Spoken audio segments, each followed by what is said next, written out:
¿Qué tal? Buenos días a todos. Soy Patricia Prieto, responsable de hidrógeno para la movilidad en Exolum, y me gustaría sumarme a la bienvenida, agradecimiento de que hayáis venido a nuestra casa. Funseam, gracias por acoger este evento en nuestra casa. Sin más dilación, vamos a comenzar, si os parece, con el panel que tenemos ahora, que es el rol del hidrógeno renovable en la descarbonización del transporte. Sí que me gustaría comenzar haciendo una pequeña reflexión que se ha comentado en las ponencias que hemos tenido esta mañana. Y es verdad que de los proyectos de hidrógeno renovable que vemos que están siguiendo adelante, vemos como principalmente anclan su consumo en grandes clientes industriales que efectivamente utilizan este hidrógeno para usos tradicionales, como por ejemplo pueden ser las refinerías. Pero es cierto que hay distintos sectores, como por ejemplo puede ser el sector del transporte, donde vemos que el hidrógeno va a jugar un papel fundamental para poder descarbonizar la actividad y sobre todo ayudarnos a cumplir con estos objetivos tan ambiciosos que nos marcan desde Europa. Durante este panel vamos a entrar en las distintas formas que tenemos de hidrógeno renovable, como puede ser el consumo de ese hidrógeno renovable en forma gas para el transporte terrestre, ya sea transporte de pasajeros, transporte de mercancías. También vamos a ver cómo este hidrógeno renovable puede servir como base para sintetizar distintos derivados que vamos a poder emplear en el transporte marítimo. Sin más dilación, dejadme por favor que os presente a los panelistas, estos grandes profesionales que ya os adelanto van a participar en una conversación muy retadora y con unos insights muy interesantes para poder situar el hidrógeno dentro de una solución de descarbonización para el sector del transporte. Eugenio Sillero, secretaria general de Gas Neutral Transport. José Tafal, director general de ANFAC, Asociación Española de Fabricantes de Automóviles y Camiones. Elena Seco, directora general de ANAVE, Asociación de Navieros Españoles. Y Andreu Puñet, director general de AOP, Asociación Española de Operadores de Productos Petrolíferos. Me gustaría comenzar la reflexión haciéndoos una pregunta que me gustaría que por favor dierais respuesta desde el ángulo de vuestras diferentes asociaciones, y es ¿cuál va a ser el rol del hidrógeno dentro del transporte? Entonces, Eugenia, si te parece, comenzamos contigo. Estupendo. Pues nada, muchísimas gracias, Patricia, muchísimas gracias, Funseam, y por supuesto Exolum por organizar esta jornada que creemos que es de grandísimo interés. Más que nada porque parece que llega el momento de empezar a poner la movilidad con hidrógeno en el mapa, ¿no? Porque es verdad que se está hablando mucho de los usos industriales y entendemos que la movilidad tiene que ser un off-taker principal en el proceso de desarrollo de esta economía del hidrógeno. Nos preguntas por la visión desde nuestras asociaciones. Obviamente nuestra asociación es muy transversal. Sabes que tenemos en la asociación empresas del mundo de la energía, del transporte, tenemos navieras, fabricantes de vehículos y por tanto, bueno, pues voy a intentar dar un poco la visión que representa la integración de todos estos sectores. Yo creo que es importante comenzar dando un dato, y es que un dato que todos conocéis, el transporte pesado sigue dominado por los combustibles derivados de petróleo en más de un 90%, ¿no? Y esto no es porque el sector del transporte no esté comprometido con la descarbonización. Digo el sector del transporte, me refiero a todo el ecosistema del transporte, desde el proveedor del combustible hasta el fabricante del automóvil o del vehículo, hasta el operador logístico, ¿no? Es porque es un sector que es difícil de descarbonizar y estamos acostumbrados a oírlo esto en las múltiples charlas a las que todos seguro que estáis asistiendo, que hay sectores difíciles de abatir y uno de ellos pues claramente es el transporte. Es verdad que en estos foros que se hablaba de movilidad hace unos años nos circunscribíamos mucho a la movilidad eléctrica, a la movilidad urbana y empezábamos a hacer ese paralelismo entre descarbonizar es electrificar. Bueno, yo creo que aquí has tratado un poco de traer una representación de los distintos modos de transporte y me parece muy oportuno porque el transporte hay que verlo en mayúsculas y hay muchos modos de transporte, hay marítimo, hay aéreo, hay ferroviario y de hecho es un sector que consume el 30% de la energía final y por tanto es un sector que es responsable del 30% de las emisiones de gases de efecto invernadero en Europa. Si nos vamos a España es más, es un 40%. ¿Esto qué significa? Que si no descarbonizamos el transporte, en ningún caso vamos a alcanzar los objetivos de neutralidad climática que nos está pidiendo Europa. No vamos a reducir un 55% las emisiones de gases de efecto invernadero en el año 2030, que es lo que nos pide Fit for 55, y no vamos a ser climáticamente neutros en 2050.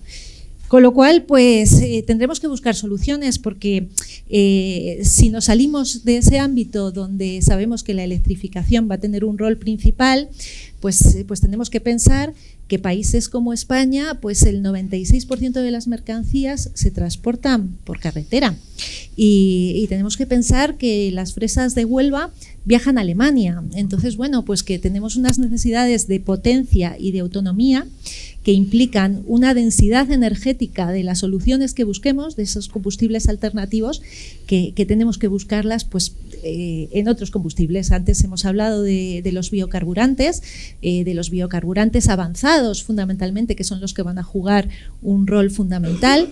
Y por supuesto de todos los derivados del hidrógeno y de todos los llamados los RFNBOs, los combustibles renovables de origen no biológico.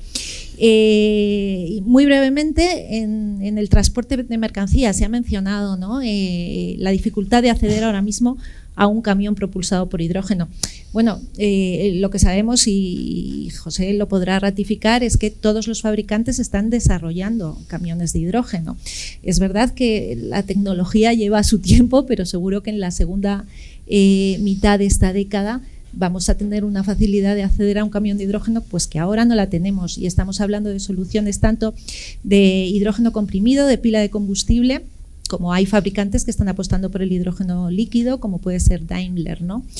Y otros que, por supuesto, tienen también investigaciones muy avanzadas en el campo de los motores de combustión. En el ámbito marítimo lo va a explicar mucho mejor Elena que yo, pero bueno, también vemos ese 99% de flota que circula hoy en día o que navega hoy en día con combustibles derivados de petróleo, pero ya en los pedidos de nuevos combustibles vemos que aproximadamente un 16-18% ya son de combustibles alternativos. Fundamentalmente el GNL tiene un rol muy significativo, pero hay que pensar que ese GNL, ese barco que hoy funciona con GNL, mañana puede usar metano sintético o biometano. Por tanto, estamos viviendo esa evolución de los combustibles. Son combustibles en transición desde su molécula fósil a una molécula o de origen biológico o a una molécula de origen eléctrico, ¿no? Y empezamos a ver también pedidos de buques con motorizaciones a metanol o amoníaco. He visto aquí algún motorista, en concreto a MAN, y ellos podrían hablarnos largo y tendido de esto, ¿no? El ferroviario, pues un 25%, un poco menos, un 20% del transporte ferroviario en España no está electrificado. No se ha electrificado porque es difícil de electrificar, o sea, no porque no se quiera probablemente. Bueno, pues probablemente haya que mirar el hidrógeno como solución. Y por supuesto en el sector aéreo, y con esto termino, luego me gustaría, si tengo ocasión de intervenir de nuevo, a hablar un poco de la regulación, de lo que nos está pidiendo Fit for 55, todo el marco, ¿no? Todo el paquete Fit for 55, pero necesariamente el sector aéreo va a tener que caminar hacia el SAF, pero también con unas obligaciones muy concretas de incorporación de RFNBOs, con lo cual yo creo que es indiscutible el rol que va a tener el hidrógeno en la descarbonización del transporte y bueno, pues que tendremos que ir avanzando para que, como decía al principio de mi intervención, para que se considere, que se ponga en el mapa y seamos todos conscientes de la trascendencia que tiene este sector como off-taker en el desarrollo de esta economía del hidrógeno. Muchas gracias, Eugenia. José, nos ha hecho Eugenia una pequeña introducción.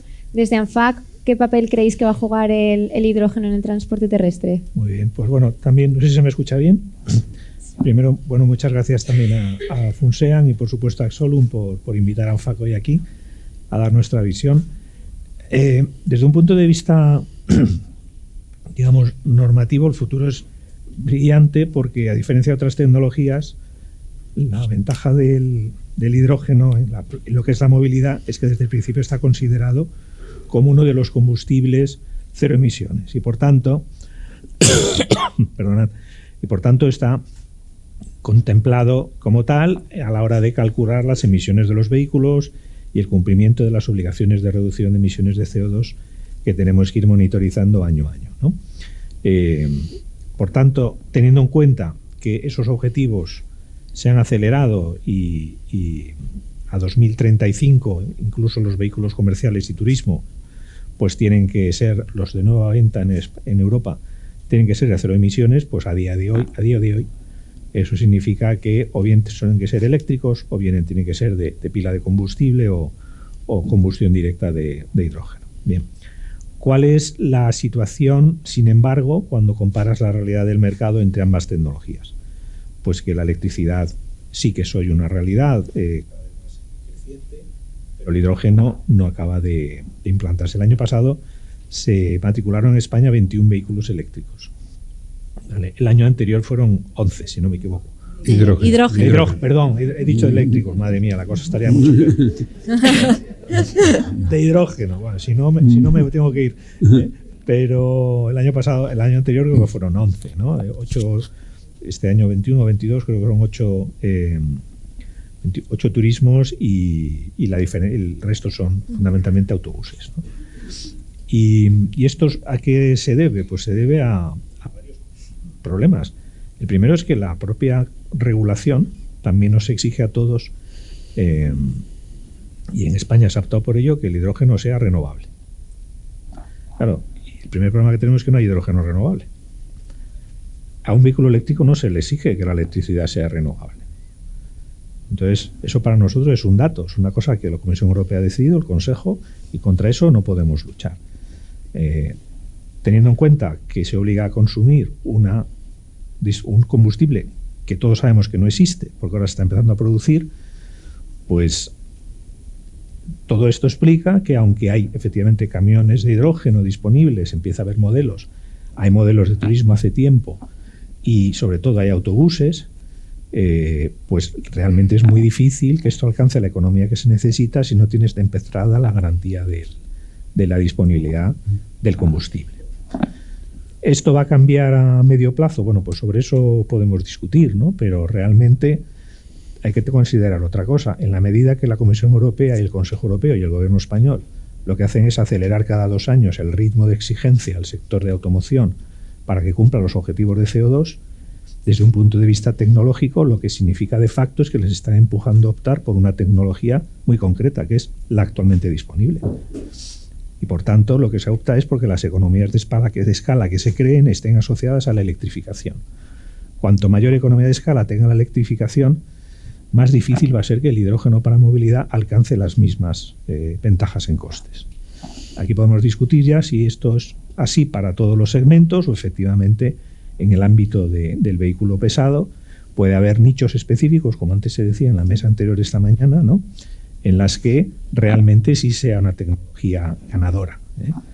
Es muy difícil, por otro lado, para un consumidor, si nos ponemos en transporte pesado, gestionar una flota con recarga eléctrica y repostaje de hidrógeno.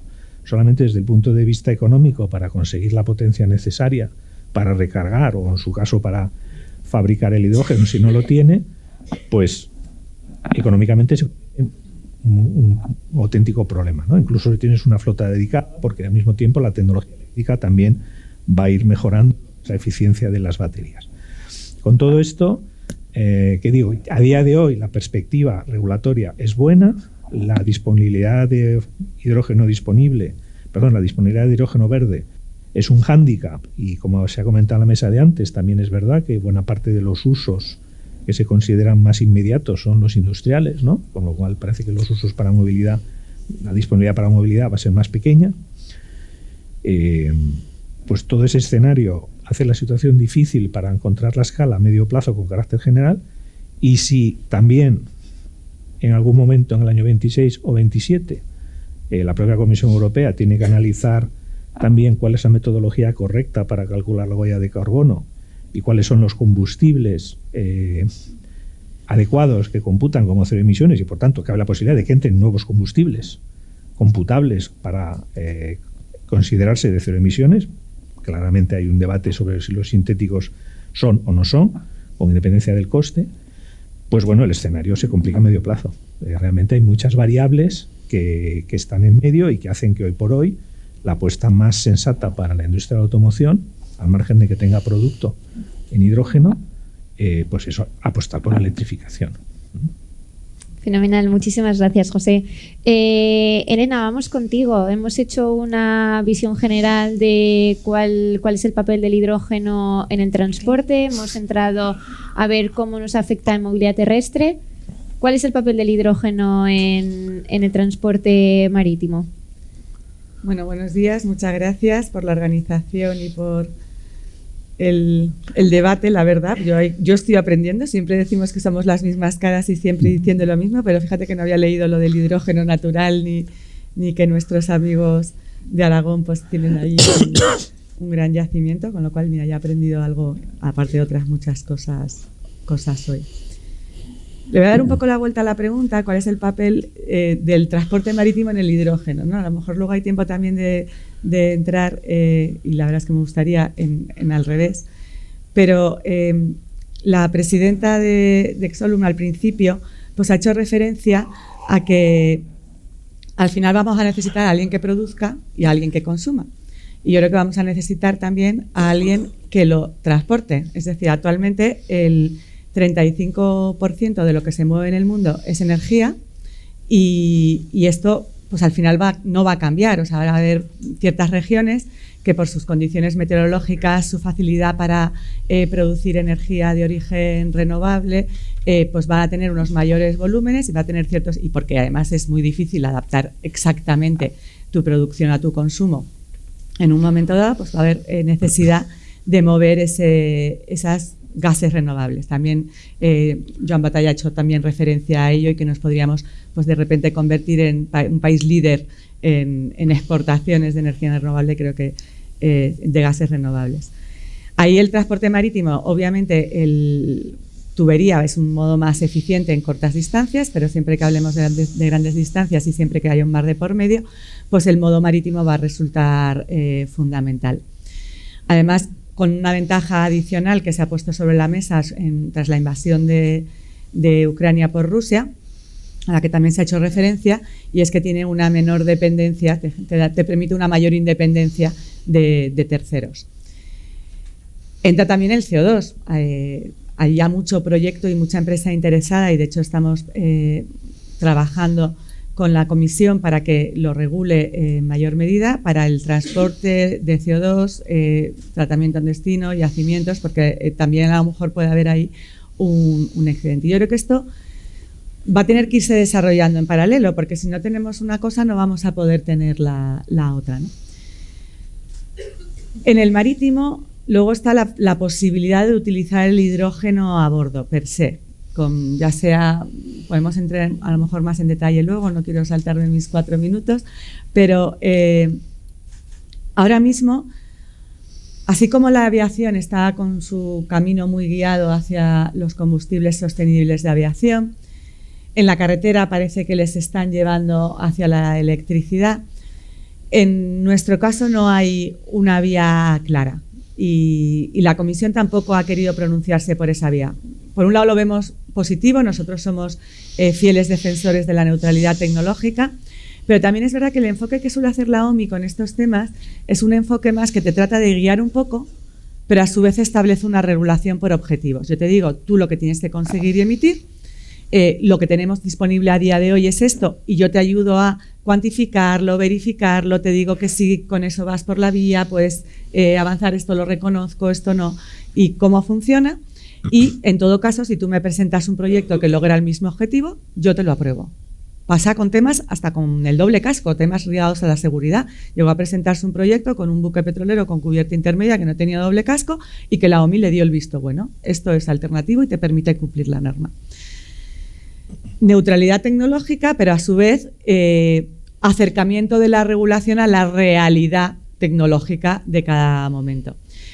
Eso ahora mismo en la Comisión no existe, a nivel europeo no lo tenemos ni a nivel nacional. ¿Por qué? Porque no existe realmente cuál es la vía. Y eso genera una incertidumbre brutal en el sector. Ya hemos hablado de la sobreregulación que tenemos en Europa. Yo creo que cada vez sale más en todos los paneles. Europa es líder en regulación. Luego querremos ser líderes en otras cosas y llegaremos o no. Pero en regulación ya lo hemos conseguido. O sea, pero sin ninguna duda.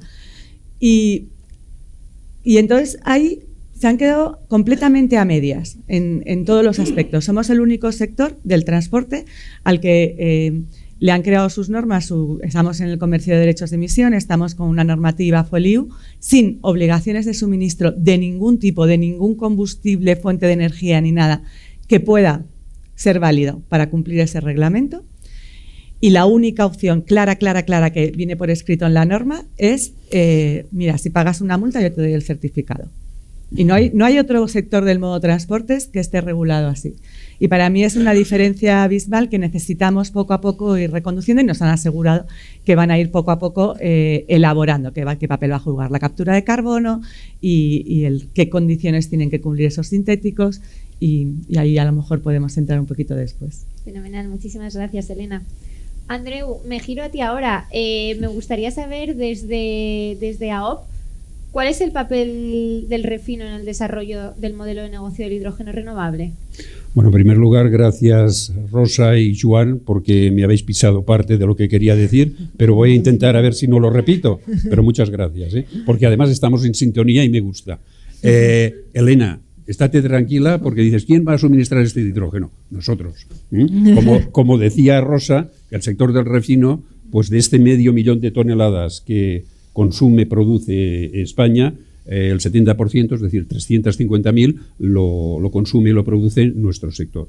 Entonces, tenemos un elemento muy importante en esta famosa cadena de suministro que está saliendo, que es necesario crear porque todavía no existe. Entonces, nosotros, no hace falta que os diga que este hidrógeno que generamos es del denostado color gris. Es decir, lo estamos generando con gas natural, con naftas en nuestros procesos de refino. Pero estamos ya en el camino de empezar a andar, es decir, no nos vayamos de tonos, es decir, toquemos de pies en el suelo, por favor, con intentar cambiar toda esta inmensa cantidad de hidrógeno gris, pasarlo a verde.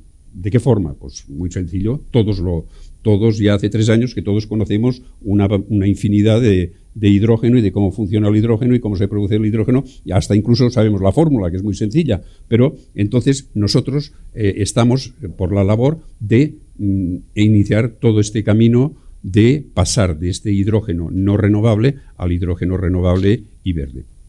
Esto, de cara a lo que estamos hablando aquí del hidrógeno para el transporte, será muy importante porque será el inicio, la punta de lanza. Es decir, nuestro sector estará en condiciones de ir dejando parte de este hidrógeno para que se vaya consolidando este hidrógeno en el transporte, porque tendremos la capacidad de producirlo y podremos jugar, yo diría así entre nosotros, sin que lo digáis a nadie de fuera, con los decimales que sobrarán de nuestro sector para que se vaya construyendo este hidrógeno en el sector del transporte. Y como todo esto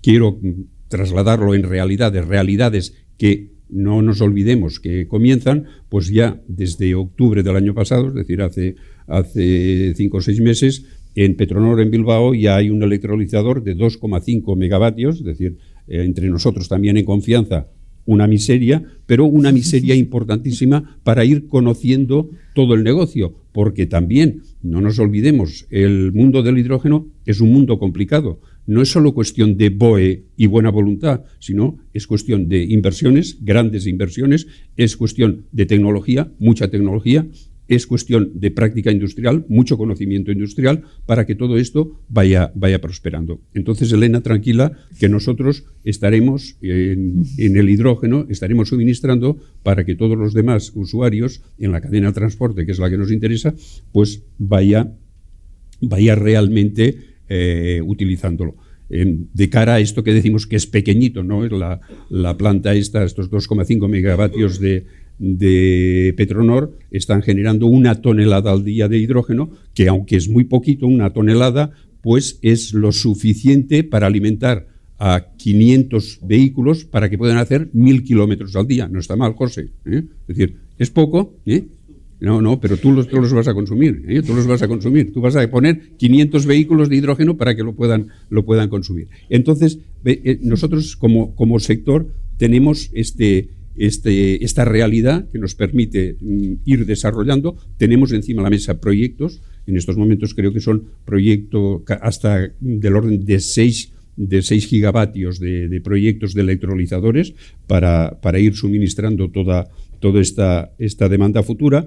Y después también ya no solo el hidrógeno, sino cogiendo el compañero de viaje del hidrógeno, que son los famosos e-fuels, están también en Bilbao. En Bilbao se está, yo creo que este mes se va a empezar a hacer los movimientos de tierras en el puerto de Bilbao para construir una planta que va a generar unas 2.000 toneladas al año de combustibles sintéticos, que serán los que empezarán a suministrar también a todas las necesidades que haya en estos sectores que no son descarbonizables directamente con la electrificación. Entonces, yo diría que seamos realistas. Muy bien, la legislación está muy bien, demasiada también es un empacho, no sirve para nada, demasiada legislación, es mejor un poco de libertad para que la tecnología compita. Me gusta también que todos estamos de acuerdo en la neutralidad tecnológica, pero es una cosa que si todos estamos de acuerdo, no sé por qué no se aplica. Es decir, la teoría nos la conocemos perfectamente, pero la realidad va por otros caminos. Bueno, esperemos que el sentido común vuelva y realmente estemos por la labor de lo que necesitamos. Es decir, para este reto tan inmenso, que muchas veces yo lo pongo en imágenes, que sería el conseguir la neutralidad de emisiones a 2050, es el equivalente a tener 2 interruptores aquí al lado de estas sillas, y en uno apagas toda Europa y en el otro apagas todo Estados Unidos. Esto es lo que tenemos que conseguir en 2050, es decir, es dificilísimo. Entonces, a nivel de estrategia, todo esto dejarlo en manos de una sola tecnología no es ni coherente ni inteligente. Entonces, lo que abogamos por la neutralidad tecnológica, y todo esto serán alternativas posibles para conseguir el objetivo, que creo que todos estamos de acuerdo, y las evidencias nos demuestran que cada día tenemos que estar más de acuerdo en que tenemos que eliminar todo este CO2 que estamos emitiendo a la atmósfera. Y esto un poco es el planteamiento de nuestro sector. Muchas gracias, Andreu. Hay un punto que me gustaría resaltar, que los 4 habéis comentado, y es regulación. Aquí, Eugenia, nos lo adelantabas antes, pero me gustaría conocer tu opinión sobre qué papel otorga el marco regulatorio europeo en el uso de hidrógeno y derivados para transporte. Bueno, la visión que tenemos, que es por supuesto compartida con el resto de la mesa, porque efectivamente ha habido una sobreregulación en Europa que no sabemos muy bien a dónde nos conduce, ¿no? Pero bueno, ya que la ley está hecha y tenemos los documentos, los hemos leído, los hemos analizado y hemos intentado ver qué mensajes nos está dando, ¿no? Y claramente el paquete Fit for 55, en el análisis que hemos hecho, vemos que hay una voluntad clara por impulsar el desarrollo del hidrógeno del transporte, y esto lo vemos desde la directiva RED III hasta todas las normas, desde la norma de la RED III, desde la directiva de renovables, hasta todos los paquetes que están vinculados más a los sectores, ¿no? El Fuel EU Maritime, el reglamento de emisiones de CO2 de vehículos pesados y demás. En la RED III, los Estados miembros ya te dicen que podrán elegir entre 2 alternativas: o bien incorporar un 29% de renovables, o reducir un 14,5% la intensidad de las emisiones de gases de efecto invernadero. Te plantea objetivos, como decíamos antes, pero es que te dice cómo hacerlo, porque te dice: quiero un subobjetivo que sea un 5,5% de esos combustibles que sean biocombustibles avanzados, no dice biocombustibles avanzados y RFNBOs, teniendo en cuenta que los RFNBOs al menos deberán ser un 1%, con lo cual el paquete Fit for 55 ya está estableciendo unas obligaciones para los proveedores de combustible. Es cierto que hay obligaciones para los proveedores de combustible, y también se plantean obligaciones para la infraestructura y para el fabricante de vehículo, mientras que para el operador logístico no las hay. Y entonces, de alguna forma, necesitamos cerrar ese círculo, ¿no? Porque hemos hablado de la RED III, pero luego el Parlamento acaba de aprobar el reglamento de emisiones de CO2 de vehículos pesados, que ya te dice que los fabricantes van a tener que poner en el mercado un 45% de camiones cero emisiones en el año 2030.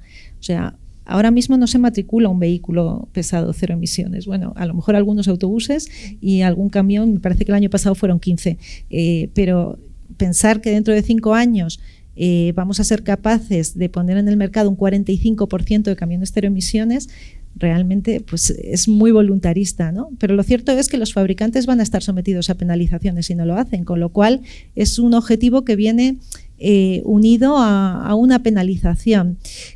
Pero en cualquier caso esos camiones, si tienen que ser camiones cero emisiones, podrán ser o de baterías o de hidrógeno. Es la posibilidad que hay, porque de hecho el reglamento ha dejado para revisiones posteriores la posibilidad de incorporar los combustibles neutros en carbono y sí que es verdad que lo que plantea es que en el año 25 la Comisión realice un plan para incentivar los biocarburantes avanzados, y ahí sí que deja muy claro avanzados, y los RFNBOs, de nuevo los combustibles renovables de origen no biológico, que son los derivados del hidrógeno.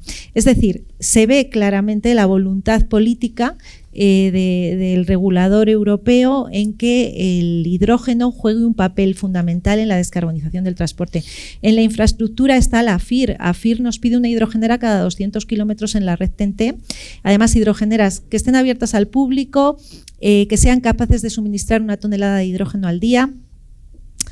¿Y qué más? Y que tengan surtidores de 700 bar. Sí. O sea, que realmente no hay ninguna hidrogenera con estas características ahora mismo en España. Entonces, tenemos que ver cómo vamos a cumplir con un objetivo que es para el 2030, que es como quien dice pasado mañana, y que es realmente ambicioso. Entonces, España, como todos los Estados miembros, tiene que presentar en enero del 25 un marco de acción nacional donde establezca cómo va a cumplir con estos objetivos vinculantes.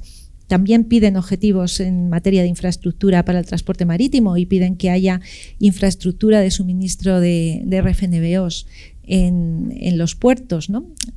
Pues tenemos que hacer una reflexión seria de cómo vamos a alcanzarlo. Pero de nuevo, insisto, en que ahí también en estas normas dejan constancia de la importancia de impulsar el hidrógeno y los RFNBOs para el sector del transporte. Y en el ámbito marítimo, pues Elena ha mencionado el FuelEU Maritime, el ETS.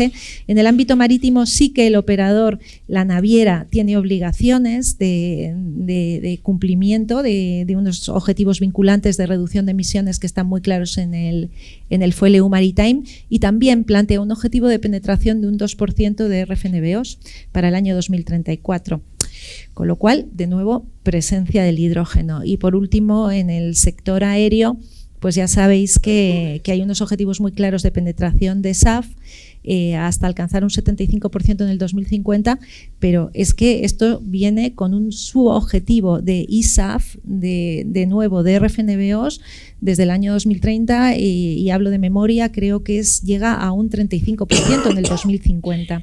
Entonces, yo con todo este rollo que os estoy contando, lo único que pretendo decir no es que vaya a ser fácil y que simplemente que porque Europa haya establecido unos objetivos esto se vaya a cumplir mañana, pero que lo que claramente se demuestra es que hay interés y voluntad del regulador europeo por impulsar el desarrollo del hidrógeno en todos los modos de transporte. Muchas gracias, Eugenia. Hemos hablado de objetivos ambiciosos, hemos hablado de que efectivamente hay voluntad por parte del regulador, José, pero ¿qué crees que sería necesario para que el hidrógeno sea una opción real para movilidad en los próximos años? Bien, pues nosotros lo que hicimos, antes lo he marcado un poco, quizá con excesiva crudeza, ¿no? Pero porque hay que entender también los condicionantes de la realidad, porque si no seguimos escribiendo papeles, hojas de ruta y como hemos dicho, ¿no? En regulaciones, cada cual más ambiciosa, pero luego la práctica, pues como acaba de comentar María Eugenia, hemos aprobado AFIR después de muchos años de trabajo para que desde el punto de vista de infraestructura los Estados miembros se comprometieran a aportar su grano de arena para que exista la confianza en los consumidores a optar hoy por camiones eléctricos o camiones de hidrógeno.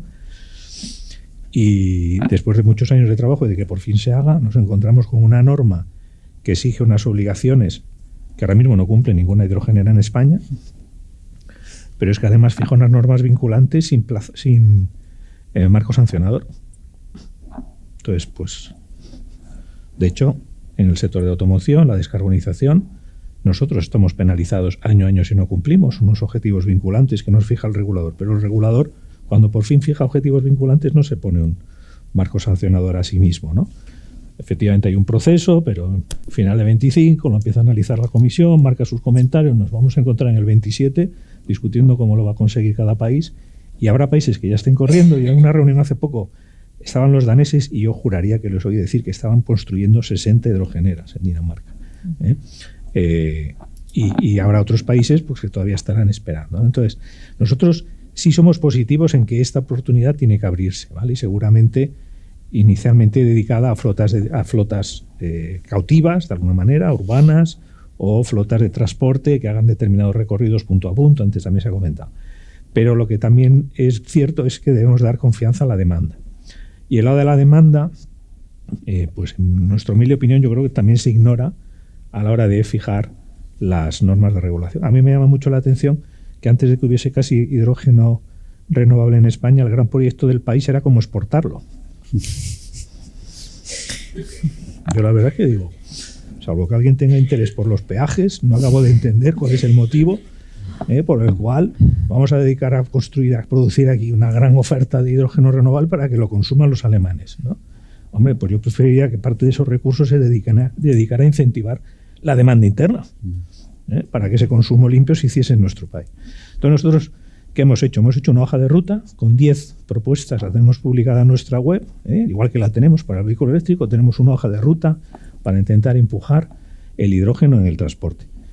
La primera de esas medidas pasa por planes de demanda ambiciosos. El plan MOVES que ahora existe ya permite comprar vehículos de hidrógeno, pero también es cierto que os anuncio que el 1 de mayo nos quedamos sin plan de apoyo a la demanda, cuando sabemos que un camión de hidrógeno hoy por hoy puede costar en torno a 3 veces lo que un vehículo homologable de combustión. Así es muy difícil que el transportista opte por este modo de tecnología.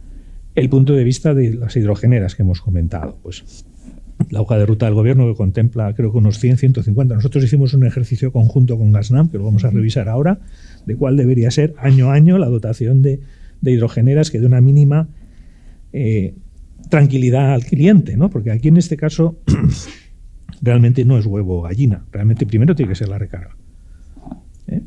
¿Por qué? Porque el vehículo de hidrógeno, que ya hay algunos, y a medida que la oferta tú lo puedes comprar y te llega rápido, pero abrir una hidrogenera yo creo que va a tardar años. Entonces, y va a exigir que den ayuda a las personas y empresas que quieran desarrollar naturalmente, no obligar a nadie, sino ayudarles. Entonces, si pones una hoja de ruta que dices que tiene que haber, pero insisto, no recuerdo, son 100 o 150 hidrogeneras, el gobierno, nosotros tenemos nuestra propia hoja de ruta, pues tienes que tener, para empezar, un responsable de monitorizar ese despliegue. Y no hay en España, en la administración pública, un responsable, un ministerio que monitorice cómo va ni el despliegue de repostaje de hidrógeno ni el de recarga eléctrica. Entonces, a partir de ahí, ¿cómo vamos a cumplir con AFI? La primera pregunta es, ¿quién va a hacer ese reporte a final de mes, a final de año? No sabemos. Porque ahora mismo no sabemos quién va a reportar a la Comisión Europea el cumplimiento. Y a partir de ahí, pues tenemos un conjunto de otras 8 propuestas sobre cómo agilizar los trámites administrativos de una instalación industrial, como son hidrogeneras. También hay aspectos técnicos, por ejemplo, respecto a regulación y homologación de vehículos, sobre todo para intentar facilitar que cabezas tractoras, no los vehículos largos, pues puedan optar por el hidrógeno verde más barato, con menos compresión. O sea, hay todo un despliegue de propuestas regulatorias en nuestra hoja de ruta que busca incentivar que esos AFIR o ese conjunto de red y todo lo que hay, porque hay para llenar una biblioteca, pero luego en la práctica pues nos encontramos con que hay que aterrizar si realmente no nos queremos quedar atrás.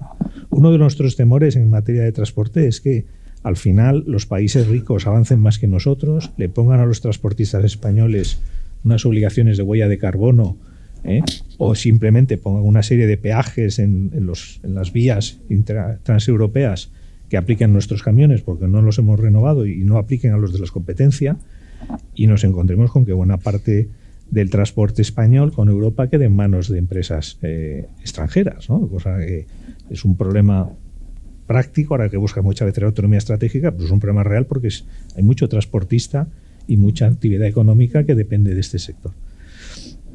Por lo tanto, hay muchas cosas que se pueden hacer. La pregunta abierta que yo dejo es: ¿quién pensáis que es responsable de ponerlo en marcha? Porque no lo sé. Y acabo con esto, pero habéis visto en prensa seguro que habéis visto esta Semana Santa, el domingo de Resurrección, corrían vídeos de si la recarga eléctrica estaba atascada no sé dónde y tal. Bueno, era un tema puntual. Es verdad que el cliente Tesla quiere cargar en Tesla y no el cargador de más adelante. No hay ese problema en la realidad, ¿vale?, para circular. Pero bueno, se ha generado esa dinámica de temor. Pues ha salido todo el mundo a opinar, hemos visto distintas notas de prensa, nosotros hemos salido, han salido otras asociaciones. Lo único que no habréis visto en ningún sitio es a ningún responsable público tranquilizando a la población y a los consumidores sobre que esta política, que es prioritaria para el gobierno, realmente es una anécdota, no ha pasado nada. Y no ha salido nadie porque no hay nadie responsable. Entonces, tenemos ese problema, y si queremos empujar el hidrógeno verde, deberíamos empezar por tener un responsable o alguien a quien mirar para que todo este ecosistema que estamos hablando se pueda poner en marcha. Entonces, bueno, nosotros las medidas están. Yo creo que todos estamos buscando un poco lo mismo, ¿no? Muchas gracias, José. Elena, me giro a ti ahora. Dentro del transporte marítimo, ¿cuál es el estado del arte del uso del hidrógeno combustible para los buques? Sí que te voy a pedir, tanto a ti como a Andreu, que seamos un poco concisos, que ya nos ha avisado por ahí Débora que nos estamos yendo un pelín de tiempo, pero creo que son dos puntos muy interesantes que todavía nos quedan por tratar y que vamos a ahondar un poquito más en ellos. Pues yo creo que tenemos una pequeña ventaja, y ya tenemos algo positivo respecto a lo que estaba diciendo ahora José, que dice, primero tiene que ser la recarga. Claro, yo leía, por ejemplo, cuando subió mucho el precio del gas natural licuado hace unos años, pues los camiones que habían optado por esa solución, pues al final estaban parados porque no tienen otra opción. Una de las ventajas que tienen los buques es que todos los motores y todos los proyectos que se están haciendo que con combustibles alternativos, todos son motores duales. Todos van a poder seguir utilizando un combustible líquido convencional o un gas natural licuado. Todos son los que ha hecho referencia antes Eugenia. Claro, eso lo que te permite es que puedes ir avanzando por una vía sin que la oferta del combustible, el que sea, esté disponible, que en nuestro caso además no nos vale con que esté en el entorno español o en el continente europeo, sino que tiene que ser en todo el mundo y todo tipo de países, Vanuatu, Índico, desarrollados, no desarrollados, porque el barco al final va por cualquier parte del mundo.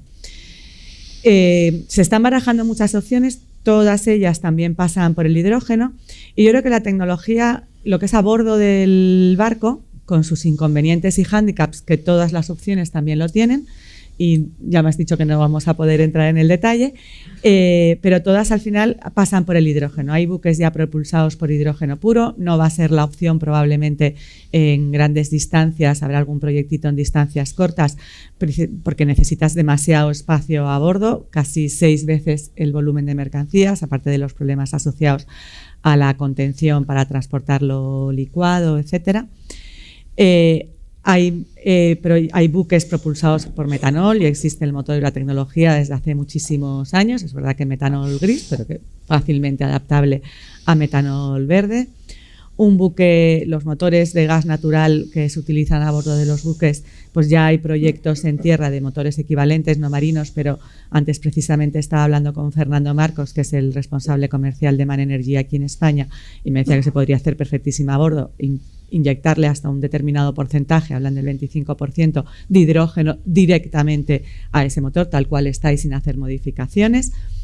De hecho, nosotros tenemos una empresita balearia que tiene un buque pequeñito que está ahí en el Peninsular de Ibiza, que le han puesto un tanque de hidrógeno por si algún día pues deciden hacer ese tipo de pruebas. El amoníaco, que es otra de las opciones, pues también ha sacado MAN precisamente la semana pasada una nota de prensa con el primer buque ya al que se lo van a montar para entrega en un par de años, aunque el que esté disponible a gran escala comercialmente ese motor pues tardará un poco más, pero no parece que sea algo a largo plazo. Ya se están haciendo no solo pruebas en tierra de viabilidad, sino incluso a bordo, ¿no? Lo que a mí me parece muchísimo más complicado y lleva aparejados muchos más ceros en inversión es el desarrollo de la escalabilidad del combustible y el desarrollo de toda la infraestructura terrestre, que bueno, como ya ahí estoy en manos de Andreu, pues parece que no va a haber ningún problema, pero el orden de magnitud que se habla de las inversiones, y en el caso de los buques, que ya son activos per se de muchos millones de euros, pues estamos hablando de inversiones millonarias. En el caso de la infraestructura terrestre y despliegue por todo el mundo, pues estamos hablando de inversiones billonarias y además en un ámbito completamente mundial, ¿no? Al final, el carbón tardó 100 años en desplegarse y generalizarse para el modo marítimo en cualquier parte del mundo. Los combustibles derivados del petróleo, el despliegue no fue total hasta pasados mínimo 50 años, y ahora el problema es que esto se supone que tiene que ser una realidad de aquí a 25 años, que no es nada. O sea, no, ese va a ser realmente para mí el gran escollo. Muchas gracias, Elena. Andreu, nos has comentado antes que el hidrógeno renovable es una realidad a una escala un poco más controlada. ¿Qué necesitáis para poder escalar estos proyectos y para poder, pues como dice Elena, ¿no?, al final producir el hidrógeno en esas escalas que podamos utilizarlo en sectores como el transporte marítimo, por ejemplo? Muy pocas cosas. Primero, muchos millones. Todo esto no es pensar que se hace solo. Se necesitan muchos millones de inversión. Esta inversión, hay señores que cuando la hacen tienen la mala costumbre de querer sacarle una rentabilidad. Es decir, no nos olvidemos que todo esto no es ad honorem ni por buena voluntad. Es decir, tiene que tener una rentabilidad.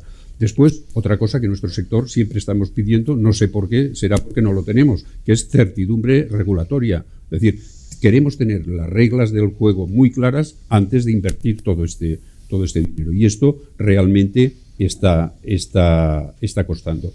Después, ya tocando ya de pies en el suelo, como decía Eugenia, tenemos la red 2 y la red 3, que una se está acabando de transponer y la otra tiene que empezar. Y aquí realmente lo que pedimos como sector, como os he dicho, pues nuestro sector consume una barbaridad de hidrógeno, el 70% del hidrógeno de España. Lo que queremos es que el hidrógeno renovable, que sustituirá al hidrógeno que ya estamos utilizando en la fabricación de nuestros combustibles, en la desulfuración, en la saturación de los dobles enlaces, es decir, en hacer productos con más calidad, pues sea considerado hidrógeno renovable. Es decir, si estamos sacando hidrógeno gris por hidrógeno verde, pues que el hidrógeno verde que entre a formar parte de nuestros procesos, pues sea considerado renovable y participe en los objetivos de descarbonización. Pienso que no pedimos mucho, es decir, es sentido común lo que estamos pidiendo. Y después, otro tema que también es muy importante es el famoso acto delegado de adicionalidad, que contempla que toda la electricidad que se utilice para la generación del hidrógeno renovable tenga un contenido mínimo de emisiones del orden de 18 gramos de CO2 por megajulio. Entonces, aquí lo único que tenemos que hacer es que el mix eléctrico nacional tenga este contenido. Para que tengáis una idea, creo que el año pasado estuvimos en el orden de 32 gramos, es decir, casi el doble de lo que exige la ley. Francia, dadas sus características de sistema eléctrico con la mayor parte de hidrógeno o electricidad de origen nuclear, pues está, creo que del orden de 20 gramos de CO2 por megajulio, y entonces tenemos que llegar a estos 18 para que la electricidad que se utilice para generar el hidrógeno pues sea considerada renovable. Y todo esto pues solo se consigue a base de meter más renovables en el pool eléctrico. Y entonces, fíjate qué poco pedimos para dar tanto. Muchísimas gracias, Andreu. Me gustaría concluir el panel, que ya seguro que nos hemos ido de tiempo y está por ahí Débora ya regañándonos, con 4 ideas principales que hemos ido comentando.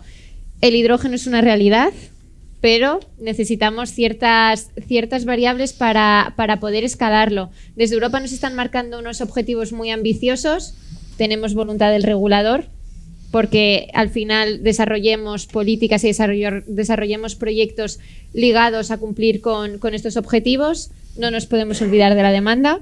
necesitamos dar esa confianza a la demanda poniendo la infraestructura por delante para que todos estos usuarios, ¿no?, puedan, en caso, por ejemplo, de movilidad terrestre, repostar en estas hidrogeneras y seguir utilizando los mismos modelos de desplazamiento que acostumbran a utilizar a día de hoy. Y necesitamos inversión, mucha inversión, tanto pública como privada. Daros las gracias, animaros a todos los oyentes a abordar a los panelistas en el próximo café, porque nos han quedado un par de temas muy interesantes que comentar, que seguro que estarán encantados de poder hablar con vosotros. Sin más dilación, aprovecho para dar paso al próximo panel de tecnología e innovación en movilidad sostenible. Gracias.